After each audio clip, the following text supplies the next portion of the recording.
Hello, everybody, and welcome to another episode of the Spideydude Experience. I'm Zach Joyner, your friendly neighborhood webmaster and host of the program, webmaster of Spideydude.com, and executive producer of the Spideydude Radio Network. Before we get started, we always got to say thank you to our patrons over at patreon.com/Spideydude Network. We will be giving those audio shout-outs at the end of the episode. If you've not already checked out, which there's been a lot of you that have, at least the clip from it, the Greg Weisman interview that we did has been absolutely a resounding success. We really have super appreciative of Greg's time and that interview, particularly the clip that we made of it, talking about Across the Spider-Verse has been kind of went semi-viral for us, especially. So if you like listening to Greg Weisman, you can always hear him more on the Voices from the Eyrie podcast. The audio edition of that will be coming over to the YouTube page over time. Then we've got Spectacular Radio, where we talk about the Spectacular Spider-Man animated series, Clone Saga Chronicles. Those two shows are part of our Vault series of completed shows. And then we have ASM Classics with Javi and Jack Trujillo.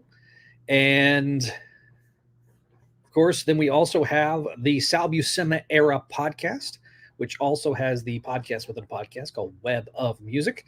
Just recently posted an episode as of this recording. The Slot Symposium. We're going to be marching along to issue 600 of Amazing Spider-Man during our look back on the next episode of the Slot Symposium. Books of X. I can say that we've actually recorded it recently, and we're working on getting that out to our Patreon subscribers. So if you want to check all that out, go over to patreon.com/Spidey Network. And finally, the show that is the sister program of this show is Make Mine Mayday, which will be returning in February, just in time. So everybody, welcome to this episode of Spideydude Experience. Before we get started, we always mention here off the top, there will be references to visual aids and or live comments. Pay that no mind as we go through our episode. And so, yeah, like, share, and subscribe to this channel. We really do appreciate it. We just got over the 500 subscriber threshold as of this recording. So we're really, really excited. It's been a long time coming. When you get to seeing these milestones, it's very much a wonderful thing. So I'm going to introduce the panel. First up, we have the host of the Sal Buscema Era podcast himself, Dr. Chris. Hello. As he's holding his thing. You son of a gun, you stole my joke. I was going to say, I'm sitting here playing with my thing. Yeah, I mean, you can do that. He's holding I don't host a Fantastic Four show, but maybe when done with Sal, maybe a John Byrne Fantastic Four show would be great, because I love me some Fantastic Four under John Byrne. There you go. And then the host of the ASM Classics podcast with his son is Javi. Javi Trio. Hello, Javi. Hey, how's it going? I'm finally getting the name right.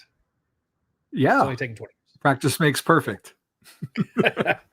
And last but certainly not least, Adam will be on here later on in the show. But we have Neil, the producer, just like Megan the Stallion. It's got two E's. That's me. Hi. How topical. Apparently there's a diss track. Yeah. So I don't know. I don't follow Twitter drama. Her and Nicki Minaj are having a beef. That's great. Anyways, let's talk about comic books. I don't care about that. So yeah, like I mentioned earlier, we just crossed the 500 threshold. Thanks, Mick. Yeah, like holy crap! 500 sub. We gained.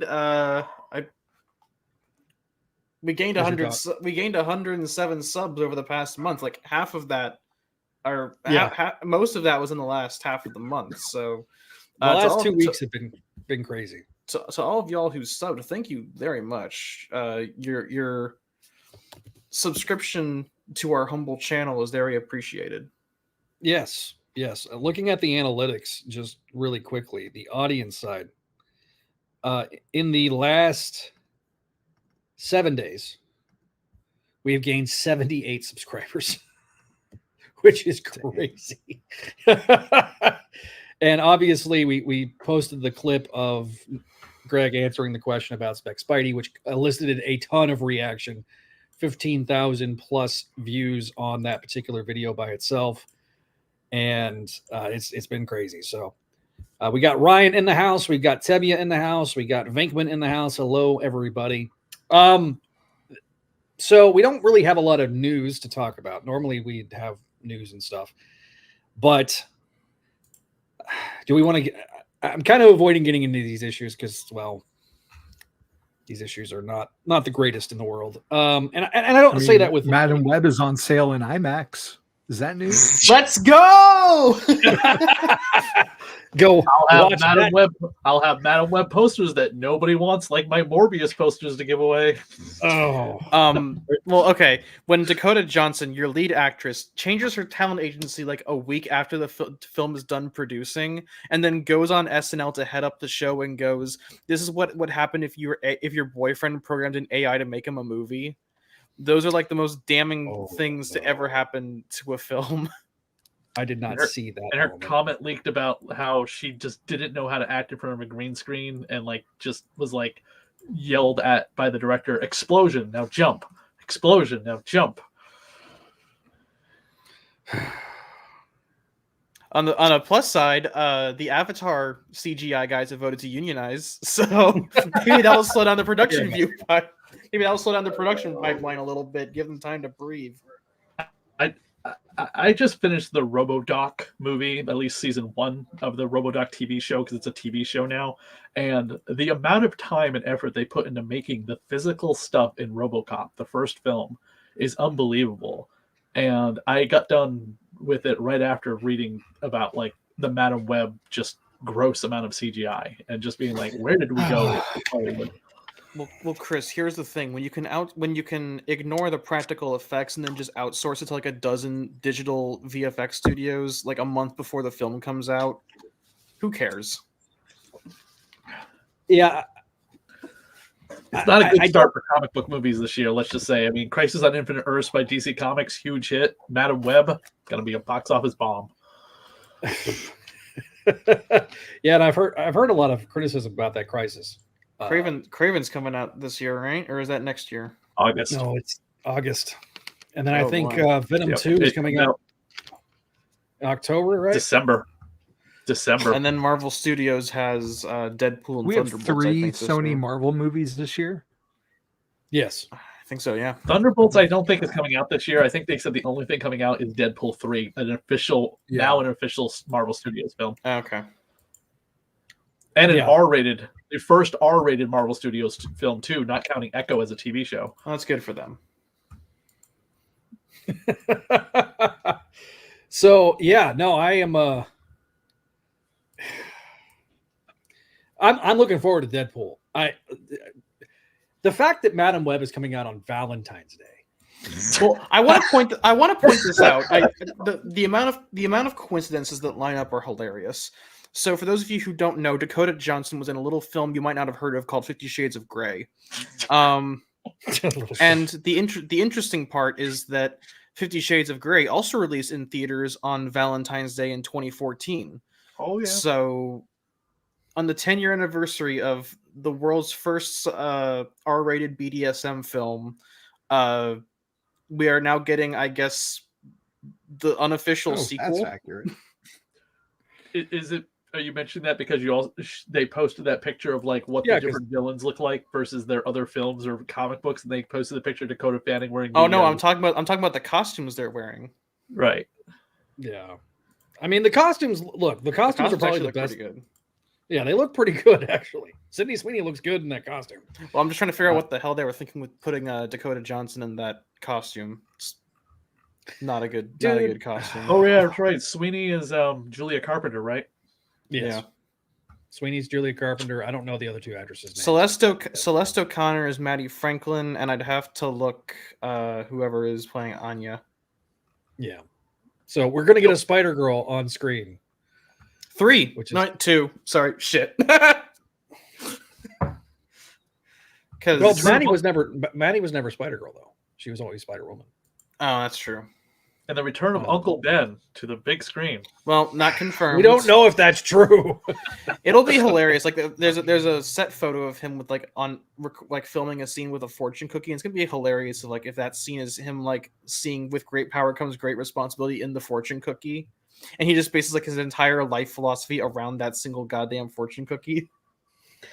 It'd be hilarious. That movie bombs, and then a month later, Spider-Verse wins the best Oscar for best animated film. Oh, it's got a decent chance. There's a lot of good animated stuff that came out this past year, though. So it's got a bit. It's got a bit stiffer competition than Into the Spider-Verse did when it just had Disney films to fight against. I think Spider-Verse's biggest competition is The Boy and the Heron, which was an incredible Studio Ghibli movie. Was Mario last year or this year? Last year. Okay, well then. Yeah, that's right. Yeah, I forgot about Mario. I didn't really consider that to be an Oscar-winning film. That was beautiful to look at. Great, we had a Mario movie, but you don't really see Illumination in the Academy Awards, so no, not to be one of those high art, low brow kind of guys, but Illumination films aren't what I would consider artful animation. No, when their entire thing is just, what if the minion made a loud noise and then someone poops? I wouldn't consider that Oscar-worthy material. The animation actually looks pretty good, though. The Mario movie animation looked phenomenal. It was, yeah. but it wasn't exactly tackling any thing that that the Academy would consider artistic. It was just Star-Lord and Charlie from Always Sunny screaming into a microphone while Anna Taylor-Joy girl bosses all over Jack Black. In a good way. The movie was good, but I wouldn't... I guess Super Mario was 2023. Yeah. Jesus did Christ. Peaches get nominated? It did not. Okay. We'll just file that with the Barbie snubs. I mean, yeah, I don't want to get into that. Just if you saw the movie, then you kind of understand, oh, wait. Yeah. Anyway, so This was nominated for a Windy, I'll have you know. Wow. Which is the Chicago Indie Critics Awards. It was a nominee for Best Original Song. Hey, guys, look. It's that guy that we bring on. His name is Adam. Hi, hey! Adam. Enchilada legs. My favorite cool youth pastor. It's the art apologist. Our art apologist and we're also streaming on Comic Bench tonight. Paul can't make it, so hi, Nice. Paul. What is he doing?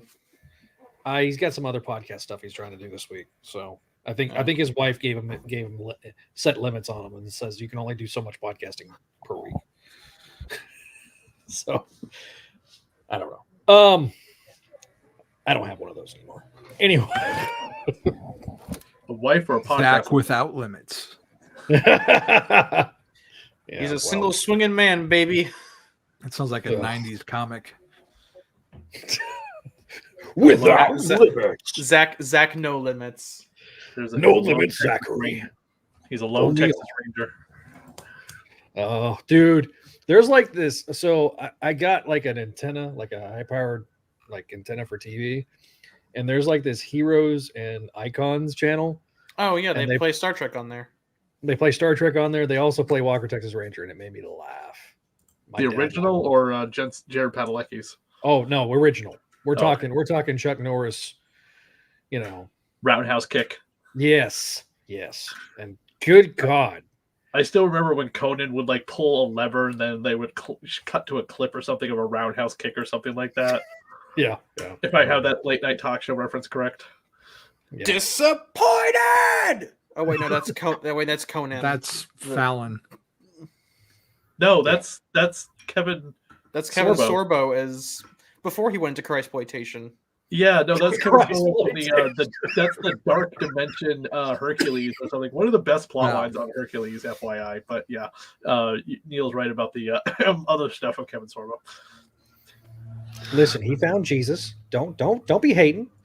There's a There's a that gets delivered to an executive of my company, and she absolutely hates it. And she said, this. And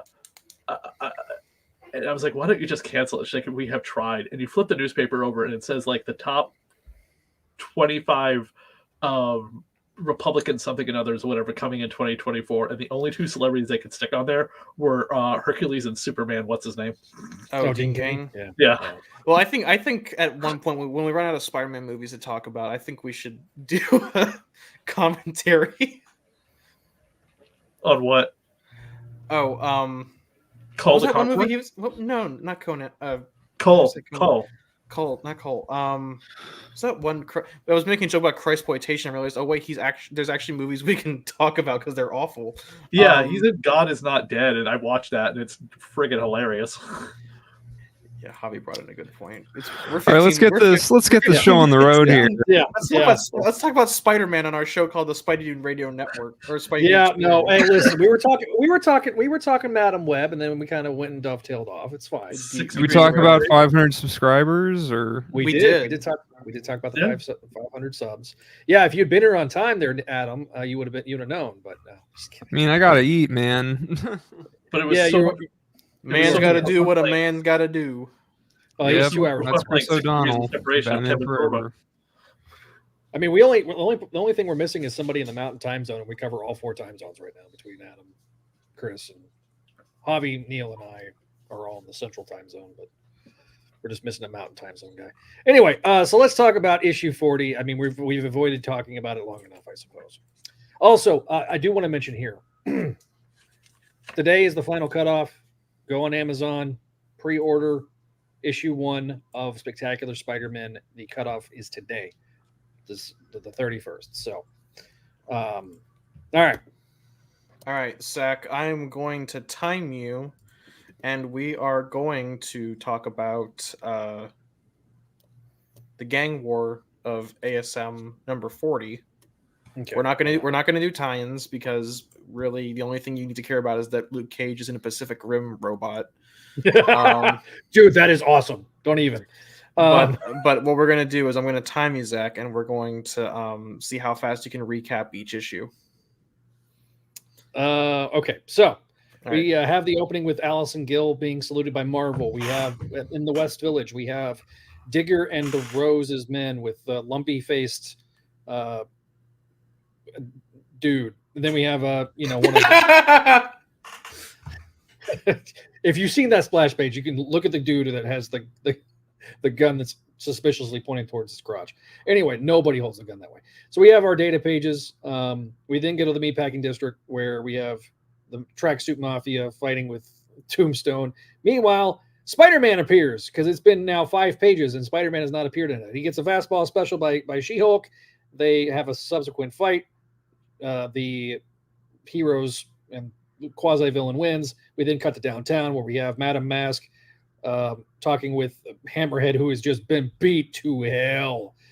Then we go to Harlem where we have a Sinister Syndicate, and we have now the Dark Beetle with BDSM inspired Black Beetle get up now. So then we go back to Tombstone and Spidey with She-Hulk. They're having a conversation. Cut back over to Madame Mask. We've got Shotgun with some Silvermane and Count Nefaria. They subsequently get killed or nearly killed, except Madame Mask has Silvermane's just head. Basically, she's demanding the loyalty of the Magia. Sugar Hill cut over to back and forth between Tombstone and Beetle. Beetle is going to be fighting Digger and Rose. And then we cut to the final double splash page of the issue. The person they've been expecting is Wilson Fisk, the Kingpin, with his girlfriend, Typhoid Mary. They're married. Wife. That was a Daredevil. If you have been reading the X-Men books, like me, an utter fool, you'll know that Kingpin is now a citizen of Krakoa. And, because Typhoid Mary is a mutant. Oh. So he gets citizenship by marriage. It's essentially like marrying someone for your green card. Was she always a mutant? Yeah. Yeah. Okay.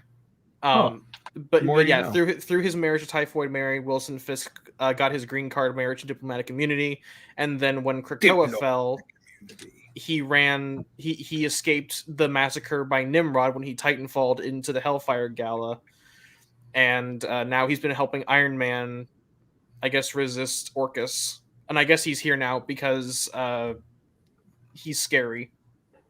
Yeah. All right. So then we're going to press lap. There we go. And how long that take? 2 minutes, 48 seconds, 97 seconds. Okay, that's not bad. And that includes my commentary. It's still longer than if you read all of Spidey's dialogue in this book. Yo, let's go. All right, so do we want to just do the recaps on all of these? Yes. I mean, you kind of almost did. All right, so let's pull up 41's cover. I'll speed through this. We get the favorite thing of Neil, which is the data pages. And data pages. Let's go, Hickman. Yep. Pick up right where we left off with Fisk and Spidey and She-Hulk. Having a bit of a conversation. There is a bit of a confrontation between the two sides. Eventually, Tombstone and Fisk come to blows, which causes a calamity of fighting. By the way, the army that they have gathered with Fisk is the Hellfire Club goons. So yeah, we then get cut over the conversation between Black Beetle and the Rose with Digger. Cut back to the other fight, and eventually we get a bunch of fighting. This is mainly a fighting issue. Yeah, Kingpin and Tombstone fight, and isn't that basically it? Yeah, Kingpin Tombstone fight. Also, probably the funniest thing in the book was Silvermane's head being used as a paperweight. So eventually Peter's able to get the two sides to stop. We then see a bunch of goons light up Black Beetle and the Rose. Apparently the entire thing is over. That's our cliffhanger, and then we're into the latest issue of issue 42. Issue 42 has the Black Beetle holding Tombstone, which means that the entire cover is a pack of lies. So, bit of an aftermath. Turns out the Rose gets taken away. Everything has been kind of settled, and we get a boop of Typhoid Mary with Kingpin, things I never thought I'd see in 2024. So eventually the Sinister Syndicate leave. Digger, they think Digger's dead, but Digger is not in fact dead. We then go to downtown where what's her name? I can't remember freaking Madame Mask's real name. But anyway, so Whitney Frost. Apparently, she knows juju magic. That's what we kind of learn in this particular scene. We then cut to the Upper East Side where we have Luke Cage not in his mecha suit fighting. But then back at Harlem, we have a bit of a conversation between Janice and Whitney about how bad their daddies are. And then Spidey and She-Hulk take off. We then cut to Central Park where we have the two sides. Basically, we have two armies side by side about to fight it out as we are now reaching the end of the middle portion of the Gang War storyline. We have 2 more issues left in February, which we'll be covering at the end of February next month. So that is the recaps of ASM for the next 3 issues. Well, Zach, if my timing is correct, including lapping, you did all 3 issues in 5 minutes and 52 seconds. Well done. Congratulations. You have an under 6 minute time. Which is also the time it took Zeb Wells to write these. All right, so let's talk about he goes to John Romita Jr. and goes, "Hey man, listen, I'm feeling kind of bored this month. I don't want to do ASM right now. Why don't I just hand you like a bare bone script and you can just draw like endless fight scenes for like 3 months? It'd be great." Like, not to sidetrack us already, but what is going on with this cover for 42? Yeah. Like, it's a good one, but it doesn't have anything. Oh, it's a pack of lies. Like, who told him, like, okay, for this cover, we want you to draw the Beetle holding her dad like she kicked his ass. Can we talk about the GIMP? Can we talk about the GIMP suit real quick? It doesn't make any sense to me. Actually, I like the suit. I don't like the mask. If the mask was like the Beetle mask but black, I think it'd be great. A great suit. Yeah. But what's with the spikes? It looks like a symbiote. Spider-Punk spikes. Yeah, the teeth aren't doing it for me. This entire design is terrible. I'm sorry. I love Jazzy John Jr. I've been in the middle of reading his run on the Hobgoblin all those years ago in my read through of ASM and Spectacular and stuff. This design is not it. I'm sorry. It's bad. Well, the segmentation makes it feel a little caterpillar-ish or centipede-ish. Yeah. Is this like a metamorphosis thing? But it's just the mask. I thought she got overtaken by a symbiote, and it doesn't work for me. Do beetles evolve? No, wait, that's Pokemon. Do beetles go through metamorphosis? I don't think so. It's more butterflies. Moths and Hang on, let me Google it. While our producer is googling, Chris, what do you think of these 3 issues? I got notes per issue. I'll get to one. I'll do just one real quick each one. Yeah, like what you said, I don't like this costume. In the certain light, it's like purple and not black, so I'm guessing that's like a cape with like Batman. You know how his cape turns like blue sometimes? Or sometimes he is wearing a blue cape and it's just Black Shadow, which is totally fine. I hate how She-Hulk is drawn in every single issue, by the way. She just looks hideous. I don't get why she needs to look so Hulk ugly like. It just doesn't. Not to put too fine a point on it, but I think it might just be the way Romita Jr. draws faces. Because if you look at like other books that she's in, like her solo title or her recent appearance in Daredevil, they do a really good job of accentuating her physical bulk while also being within reason attractive. Yeah. Like she looks like a superhuman bombshell. Well, when we get to not to be too objectifying, but right, which I'm not trying to be, but there's like a scene in issue 42 where her and Spidey are jumping off the roof, and the head looks disconnected from the rest of the body. I think that might just be Romita Jr. What did there was? I don't know how to bring this up, but it's called Deadlines. The scene where what's the guy's name? Digger. Yeah. Digger. He's a callback to J. Michael Straczynski days, right? Yes. Yeah. So Digger, who I don't think we've seen since then, honestly, when he grabs, is this Carolyn Trainer, Dr. Octopus? Yes, and Digger's. This is Digger's first appearance. Like he's been in the Wells run in the earlier issues with the he got brought back by Immortal Hulk mechanics. Oh, okay. Yes. and no one believes him when he says there's a green door. Yeah, that's been kind of the running gag. This scene where he is grabs female octopus's arms and the White Rabbit calls him out for grabbing her arms. I was like, what point are we making in this? Before, of course, Electra, is that her name? Right? Well, it's Electro, but everyone we've affectionately called her She Electro. Okay, She Electro. I want to call her Aftershock because that's what she looks like. She screams out, "We are now, mother!" I'm assuming she's saying "motherfucker" or something. Yeah. Luckily, we're far enough in the episode we can drop F-bombs.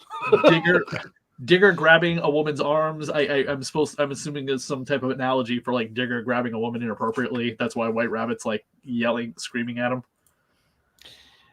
Yeah, it's awkward. Yeah. And the absolute just complete downgrade of Count Nefaria as a character really just felt like, wow, do you remember when this guy beat the entire Avengers? Yeah. To be fair, we did like it when MJ like fooled him into giving up the location of the Hood's hood. So, did that happen in the Jackpot issue? No, that happened back in Black Cat MJ Beyond. Oh, okay. I barely remember that story because it ran well past the Dark Web storyline. I'm talking about the Beyond story from 2021. Oh, the Beyond story. Sorry, I was thinking of the other Black Cat and MJ team up book. Again, I mean, for me, I think, and Javi, you kind of referenced it. There's not a lot of Spider-Man in this story, and I think that's been one of the biggest complaints. If you read all the tie-ins, which I've read all the tie-ins, it's far better than what we're getting in ASM. Because it paints a much broader picture, it kind of gives you more of the scope. But you shouldn't have to read all the tie-ins. You should get that from ASM, and then, let the tie-ins fill in the colors, so to speak, fill in more of the background. But it's a major problem in these 3 issues. Not to put too fine a point on it, and Javi kind of brought it up, but he spends most of the last 3 issues hiding behind She-Hulk, who doesn't even fight anybody. Like, it'd be one thing if like they were fighting like the Pacific Rim bot that Luke uses, and like he was like, okay, She-Hulk, you're a bit more quick to take this down than I am, and she punches it hard, but they don't even do anything. They just stand around trading, like, not even really banter, while Kingpin, the villains move the plot. What? In the first issue, Spidey is on 8 pages of 21. And of those 8 pages, some are only for 1 panel. For a book called The Amazing Spider-Man, he is not a character. In and 42, other places have said it before. But why is She-Hulk even in this story and not like one of other Spider-Man's other? Spider-Man has like a gallery of female characters they could thrown in there with him, like Black Cat. I guess because 1, they broke up, and then 2, I think they just wanted some, muscle. Body type, some muscle, but also different body silhouettes for Romita Jr. to draw. Yeah. Like, because Zeb Wells wrote an episode of She-Hulk. That's true, but it's cooler, like on the cover, like, oh hey, look at all these different characters we've got, not just Spider-Man. Having non-Spider-Man characters there gives the impression of there being a bit more depth to the cast, even if they only show up in tie-ins, like Elektra, Daredevil. I don't disagree, but these 3 issues, because the first issue we covered came out the end of December, and then this month had the 2 issues, and then we're gonna have literally 4 weeks between issues, which is the first time that's happened since the pandemic, between 42 and 43. Walter, you want Spider-Man in your Spider-Man book? Are you insane? I kind of do. There's a certain level of expectation you have.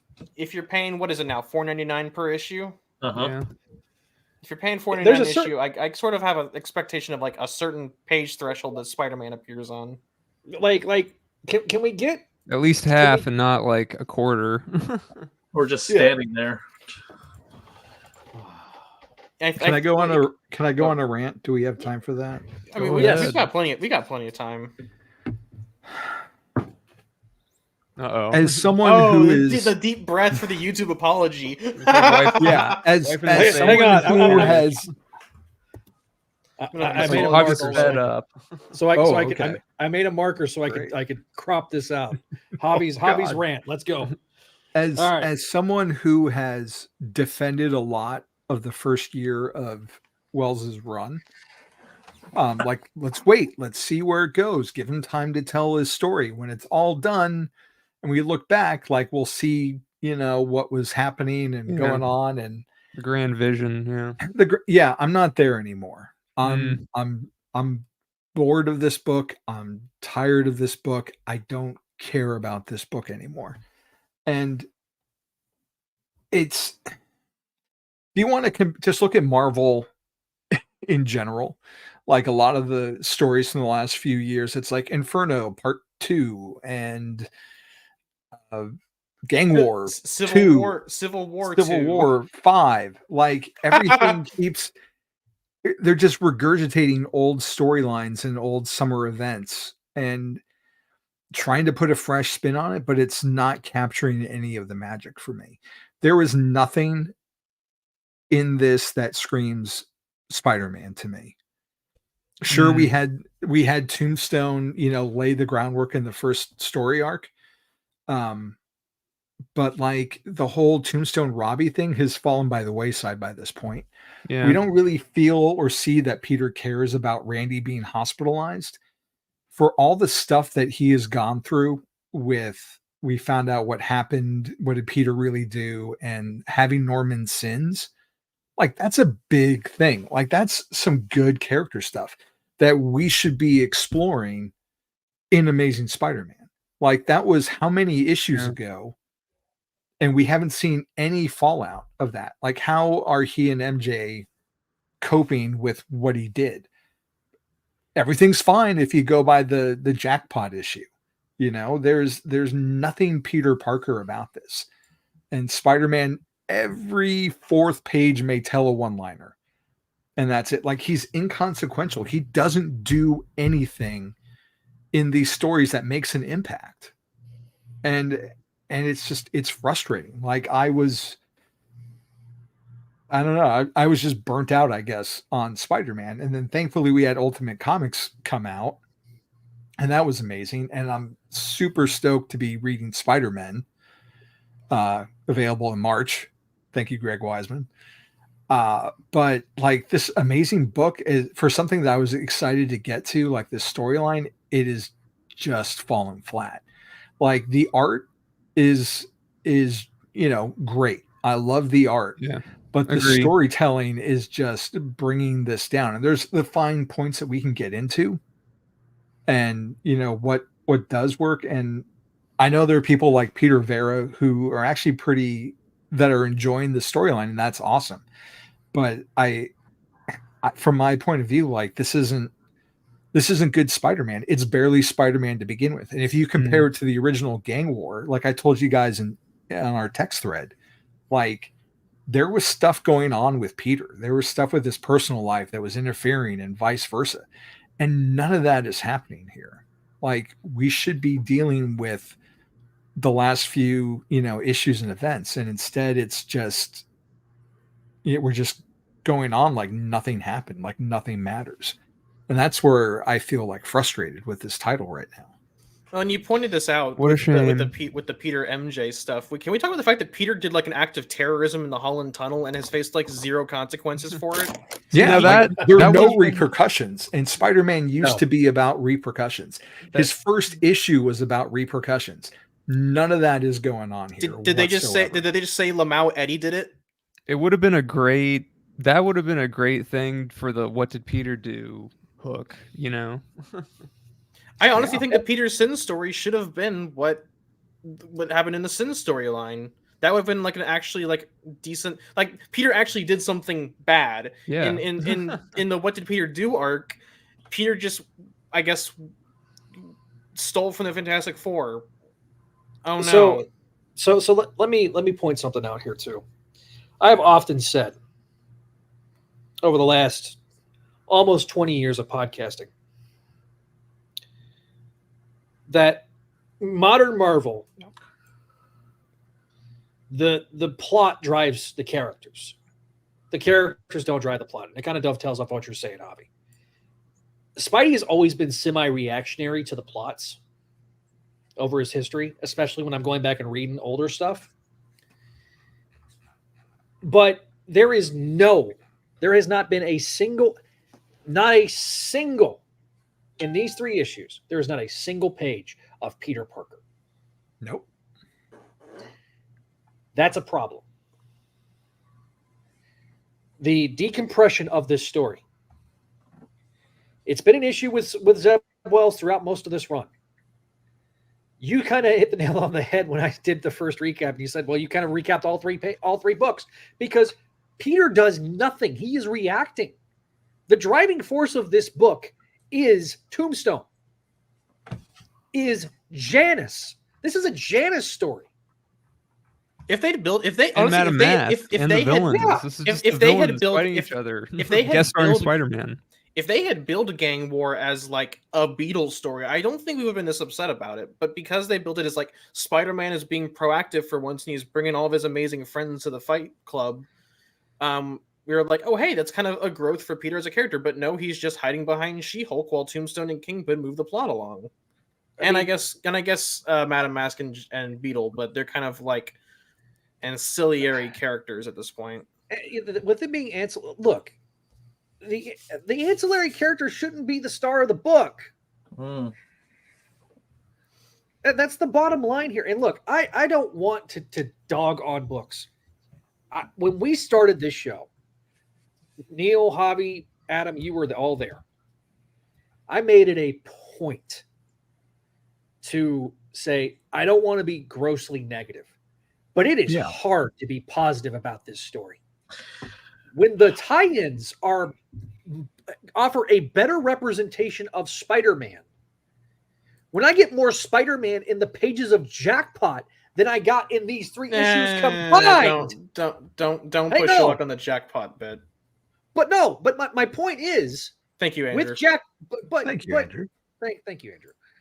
My point is, when I get more appearances in more panels of Spider-Man in Jackpot and in Masters of Kung Fu or the Shang-Chi, I get more appearances in the the Daredevil book with Erica Schultz.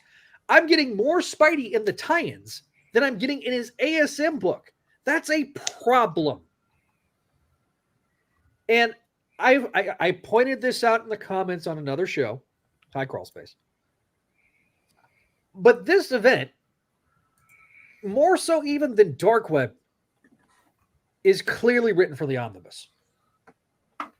Oh yeah, they're at the Nick Spencer omnibus level for Wells's run. This has 27 issues if you count up all the tie-ins. Jesus Christ. Across 3 months and a week, because Elektra goes into March, because just the way the scheduling was. The fact that we're going to get 4 weeks between issues of ASM, and we're still getting 2 issues ASM for the month of February, like, we got to slog through this, and then we're going to be eating good, because we're going to have Spider-Man, and then in April we're going to have the DeMatteis miniseries. The Web of Spider-Man kind of kickoff event thing, free comic book day stuff. So, like, everything's been building to this. And I don't understand.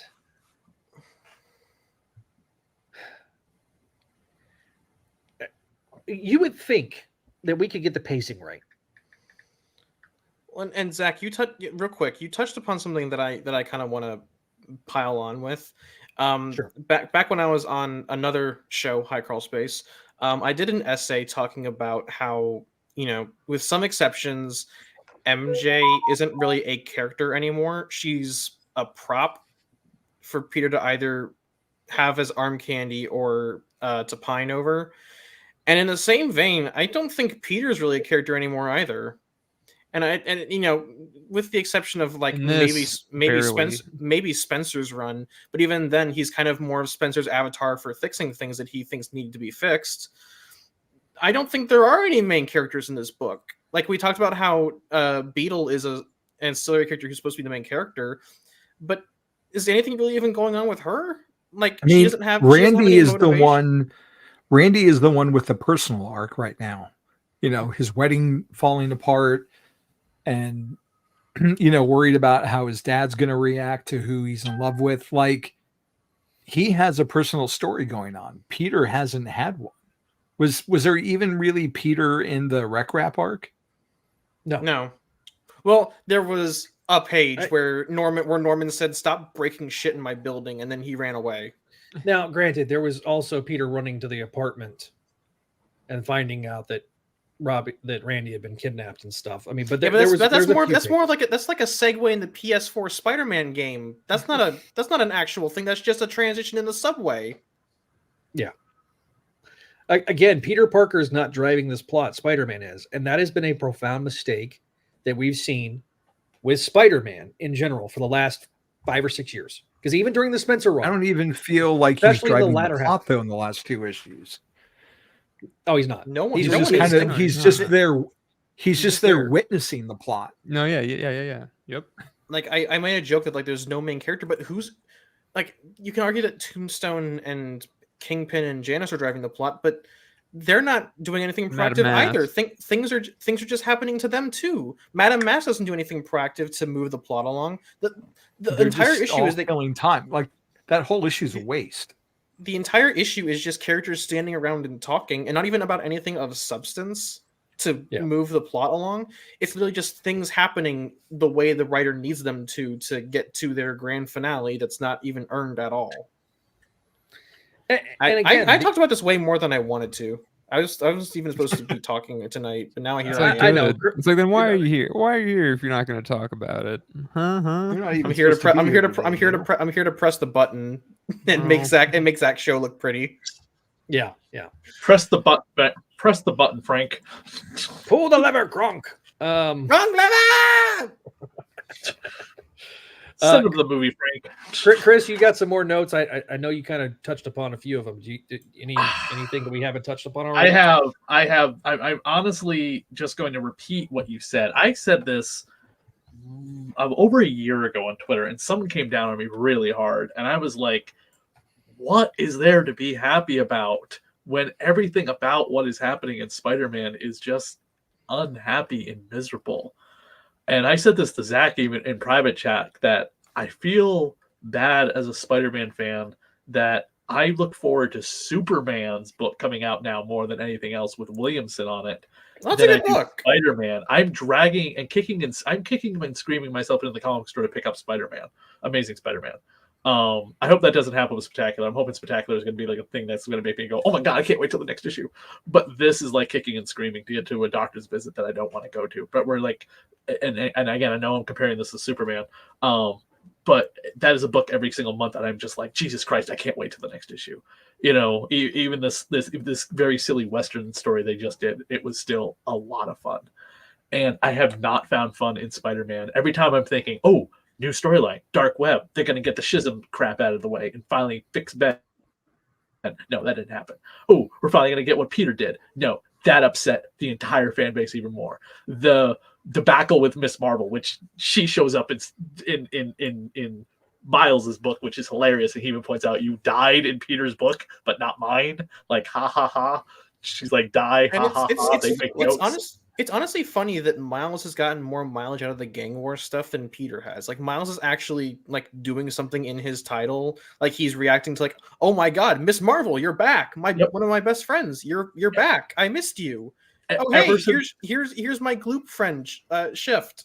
Ever since they relaunched Miles under this new volume, whatever it happens to be, it has been so much fun. The writing has been like snappy and hip. The artwork has been incredibly weird sometimes. It's this weird, I don't know how to describe it's anime. It's very anime. The Hobgoblin storyline made me wish this was like a Spider-Man, a Peter story. And a guy at my comic book store who has given up on new comic books in general because he hates Marvel and DC altogether. He is now a old back issue comic book store and only subscribes to a couple titles, really, only just for readers that come into his store. He's like, they got to retire Peter and make Miles the one true Spider-Man going forward, like a Barry Wally West kind of thing. Well, I suggested to Berriman on the Satellites podcast that we should just like let Ultimate Peter be the main Peter and just let Miles take over 616, and George gave me the finger. So, but the one positive thing I will say about these issues and a lot of the issues recently is that they are incredibly, let me just grab issue 42 as a great example. So this Madame Mask panel with I'm assuming that's the Beetle. Yeah. Janice. Okay, so that's Janice. Yeah. Have been incredibly dialogue heavy, and for a long time I didn't think comic books were very dialogue heavy. I thought they were just like art shows for the artist or whatever for a long time. But there's been a lot of dialogue in these comic books lately, which is fantastic, because I was reading old issues of, let's just pull out his father's run of books, John Romita stuff or whatever, and it was just dialogue, really great stuff. Yeah. And I'm really happy that we're getting a dialogue-heavy comic book, because for a while there in Stretch of Marvel, it just felt like I could read a comic book within five minutes. And that sucked. Whereas I could go back and read his father's old comic books, and it feels like it's taken me forever, and that's so much fun. Now I will say positive I will give this is that we're returning to more dialogue. Doesn't mean it's always making me happy, but we're getting Hickman Renaissance, baby. But I'm going to also say this too. the fight scenes lead to Romita's junior strengths. Romita can draw a fight scene. He can stage a fight scene. But 2 of these issues, of the 3 issues we did tonight, were so much fighting. Yeah. And it's just mindless goons. And right. when you got one set of mindless goons every once in a while, that's fine. But we've had now 3 consecutive issues of big old fight scenes with mindless amounts of goons. We talk about the stakes. It's really, really hard for me to care, because at the end of this, we know, like, maybe the Madame Mask stuff's going to lead towards the end of the run. We know that there's a finite amount of issues left with Zeb Wells, allegedly. It's gonna be hilarious when, like, everyone's like, "Oh, he's off at 60." And they're like, "Let's list for 61 come out," and it's just Wells again, and then everyone loses their mind. I mean, truth be told, the solicitations we're talking about, we're going up to issue 50, and then 6 issues after that, and then 3 months after that's 950. If we get to 950, and you know, a lot of the plot points that have been set up by Wells have been kind of resolved, except for Chasm, then we're kind of slowly but surely getting the pieces back in place. It kind of Zach, feels you're like wrong. We did get a resolution. I drew it. What? I drew the end. I drew the end of the Baja saga, where Kane just snaps his neck and he's dead. No, it's fine art. No, Kane turned Ben into a dolphin, and I don't know where that came from. Has everyone read the book I'm holding up? By the way, I have read it as a kid. The Round Robin Sidekick's Revenge. Round Robin, the Sidekick's Revenge, the Moon Knight Sidekick storyline, the pre-Jason Todd return storyline. You could compare Gang War in terms of all its action to this book. It really, if you read this and then read just when Gang War is over, read this and then read Gang War side by side, and it is the most ridiculous, just action for action's sake. Oh, well, what about this plot hole? Who cares? We have to go on with this action scene. Well, who cares? We have to go on with this action scene. And of course, it involves all these non-Spider-Man characters: Punisher, Moon Knight, Nova, Night Thrasher, Darkhawk, and a bunch of villains that aren't Spider-Man villains. The Secret Empire, the original Secret Empire, cyborgs, and just this convoluted, but they're still able to squeeze in the Peter Parker moments correctly in it, which I think helped broke it up. When Zach was talking about there's no Peter Parker in this Gang War storyline, whereas in this, Peter ditches dinner with Aunt May and Mary Jane to go play Spider-Man with Darkhawk, and then later on, when they're all taking a break because they don't know where the Punisher is, and Spider-Man and Mary Jane decide to have a night together, and then there's jokes about Peter leaving his communicator on while having private conversations. It's like, ha ha ha. That's so damn funny. That made me laugh. Now let's get back to an entire issue where it's just everybody in costume just beating the crap out of 1,001 nameless goons or whatever. For some reason, this holds my interest still to this very day more than Gang War does. And maybe it's Bagley's artwork. Maybe it's the time of when I read it or whatever in the 90s with whoever the writer was, Michelini. It was Michelini, and I think Fingeroff came and did those 6 issues. Correct. It's the one Spider-Man story I can compare to that is just every issue is just action, action, action, action, action, and there's no breathing until they finally go, okay, we need to, and they even make the joke, we need to breathe. We need to go our separate ways because we're about to pick a fight with each other. And we've each got women at home to go be with, and let's have those kind of plot lines. And then we'll come back together and find the Punisher. Yeah. And in those books, there's Peter Parker moments. There's not a single Peter Parker moment. Right, again, him ditching Aunt May and Mary Jane and go play Spider-Man with Darkhawk, or then him coming home later on, and then of course him leaving his communicator on with while Moon Knight's calling him and making the joke saying, "Oh, you weren't complaining about the Spidey action I just gave you, honey." And she's like, "One more word out of you, Buster, you sleep on the couch." And Moon Knight's saying in his head, "I must remind Spider-Man to turn off his communicator while he's having private conversation." Yeah. So I laugh so hard. It's like what happened. Yeah. So real quick, Walter, I guess, says that Miles is a modern Marvel creation. ASM title has been less the flagship title. No, Miles isn't getting the press that ASM does. He barely gets any press. he's kind of a grassroots title at this point. Yeah, Exiles makes up a good point that the worst part of the fighting is that Kingpin basically says none of it mattered. Yeah. Actually, Javi, you got asked a question in the comments. Eric asks if Miles should take over for Peter, like Wally took over for Barry. Yes, I wouldn't mind it. That would be incredible. Miles something don't to kill do. Peter off and don't send him into an alternate timeline where he's living happily ever after in the future, like Barry was written to be. So I did some math right now. If you count the double page spread in issue 42, that's 19 pages of comic. Of those 19 pages, Spider-Man is on 6 of them. Yep, that's what I got too. And of those 6 pages, he's in 11 panels. Yep. He's the new Miss Marvel, baby. And most of them, half of those, he's ahead. It's 10 panels and the one splash page. It's like again, and I hate trashing a book. I just do. No, I do too. Like, I would rather be talking about how much I love Ultimate Spider-Man.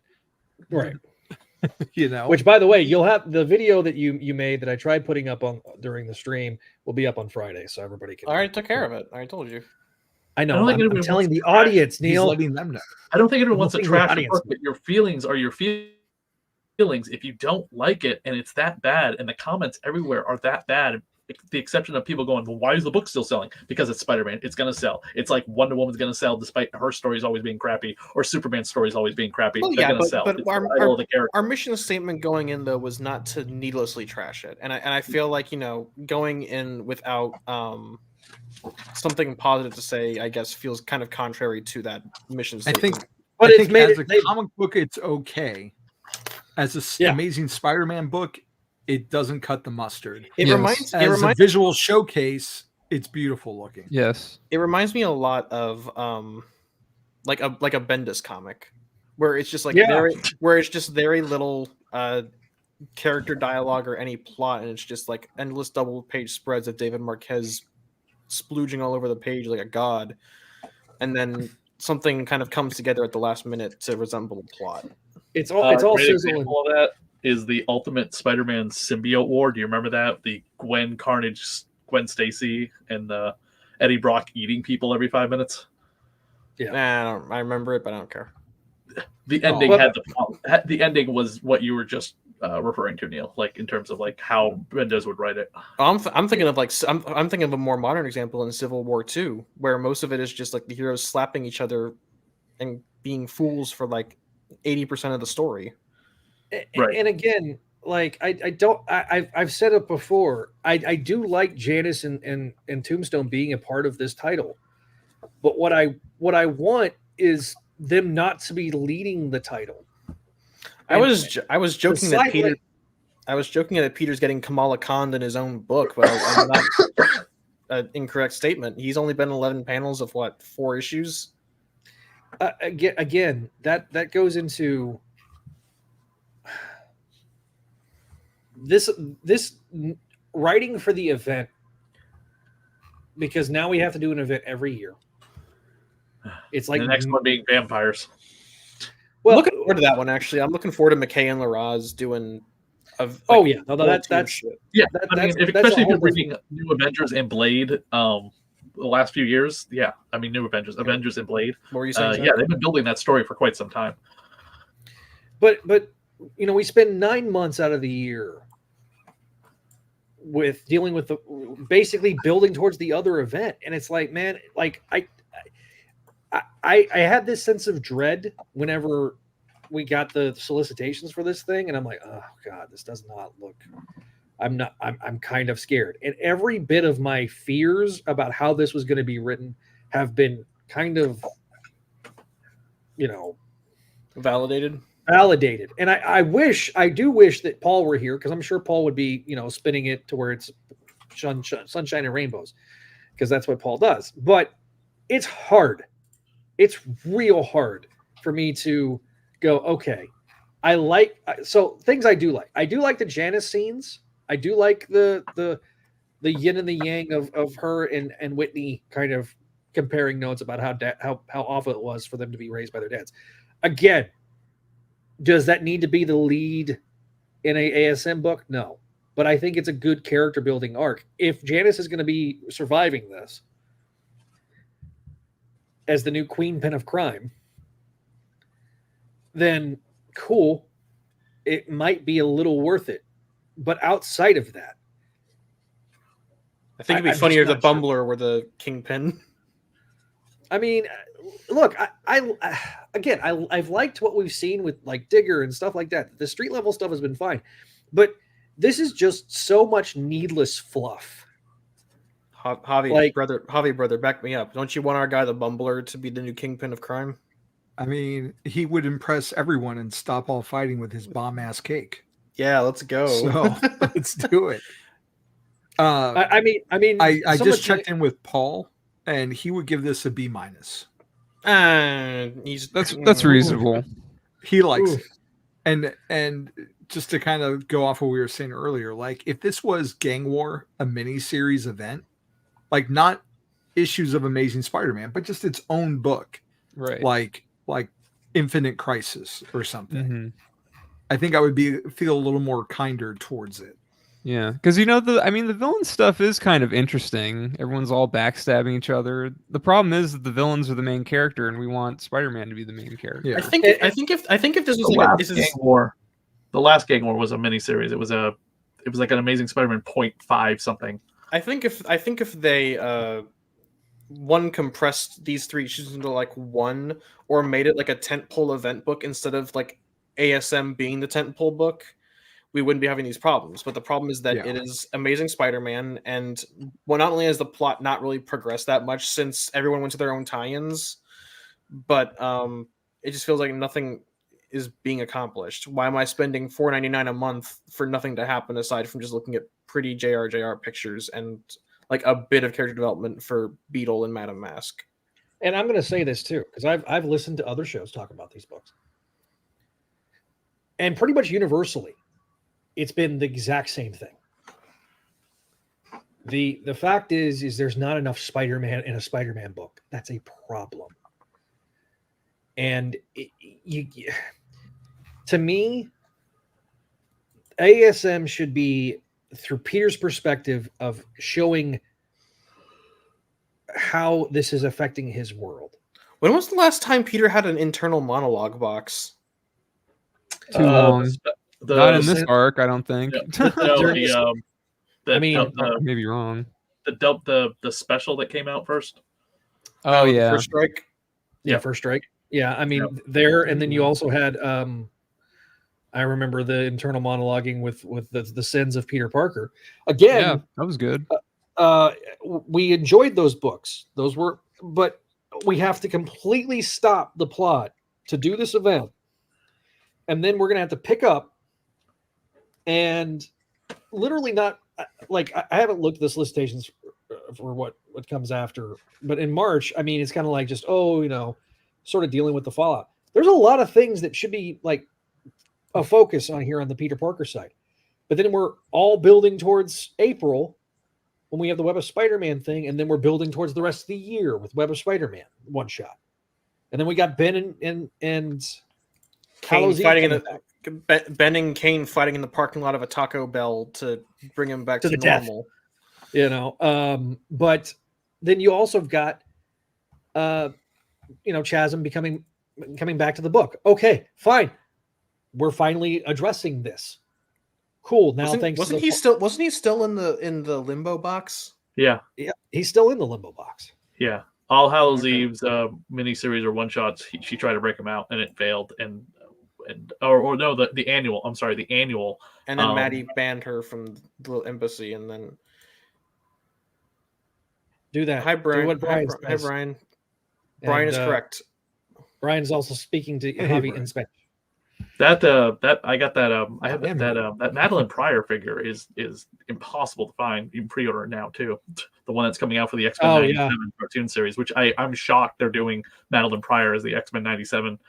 It'll be interesting to see how they do it, considering they have already done the Dark Phoenix saga, and Jean never really died during it. So, tell me lies, tell me sweet. And they have the cable. They have the cable baby with her too. It being on Disney Plus, you don't have to worry about standards and practices of Fox Kids, so you can probably do a little bit more adult Oh yeah, they said they're pushing it a little bit, but not too much. Right. Right, considering her costume is a little bit more conservative, let's just say. you mean that her titties aren't hanging out, basically? Let's say. Thank you. Yes, I was going to say there's no underboob, but yes, I mean I don't know where it is, but I have the Madeline Pryor figure that came with this set, the X-Men. Yeah. The Mutant X. I'm still somewhat sad for collectors that they didn't get the Madeline Pryor with the Engine of Vengeance, but you know what? That needed to not get funded. So, yes. But by the way, what Brian said is true. Go, if you're watching this video live, go give us a like, a share, and a subscribe.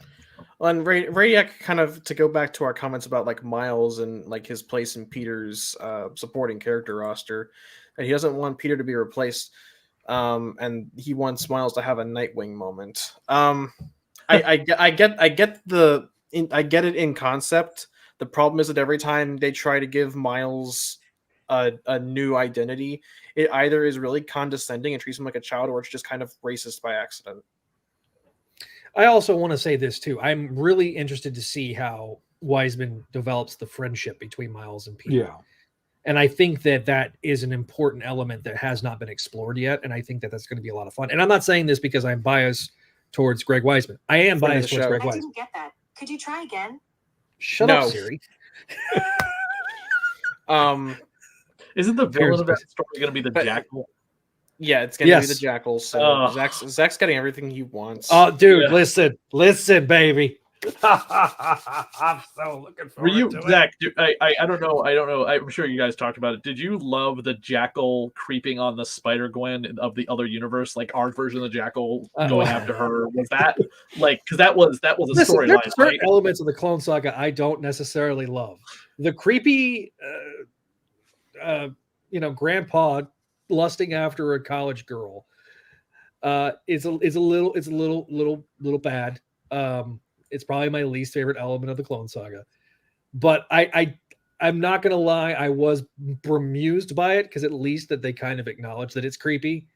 You know what I mean? They kind of leaned into it. Yes, so I understand what you're saying, but yeah, it definitely was one of those things where I was like, well, at least somebody's finally talking about how creepy this is. Well, hey, Humberto draws a really good-looking Jackal. He draws an incredible Jackal. Which, by the way, doesn't look like a Jackal at all. It looks like a Green Goblin, but that's besides the point. He's always looked like that. I know. It's the 70s Jackal. I mean, they don't want to look like a Wolverine. He doesn't. The 90s Jackal looks more like the Joker, so we're making him look more like the Green Goblin. Yes, I mean, it's like Joker in a trench coat, okay, like a black trench coat and a weird bodysuit. So. Comment section.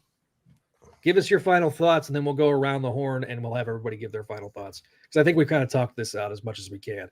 The fact that we got an hour out of this is kind of a miracle, considering the depth of the books that we're covering tonight. And even then, 15 minutes of it was talking about Madam Web. Shh. So time will tell. That will be the film of the year. This is what happens when Paul tries to mandate us trying to speed run our recaps. We end up not having a whole lot to say. Damn it, Paul. No, but listen, this ain't on Paul. This one's not on Paul. I can't blame Paul on this one.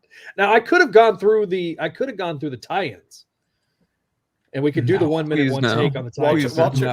Walter brings up that the very first Marvel event, Secret Wars, didn't interfere. I don't remember that being a thing. I remember very clearly that Secret Wars, with all the heroes being gone, the dire wraiths attacked in Rom the Space Knight. So basically, for those that don't know, well, I mean, it did interfere because we got the black costume out of it. Well, I was about to bring that up. What they did, was She-Hulk joined the Fantastic Four. Yeah, what they did was. They did the time jump, and then over the year, you read that miniseries and you found out what happened in between that during that week. Yeah. But they kind of used it as a point of emphasis. We're like, okay, they're back. Peter's in a new costume. She-Hulk's part of the Fantastic Four. We got a new Spider-Woman in the Avengers. Blah blah blah.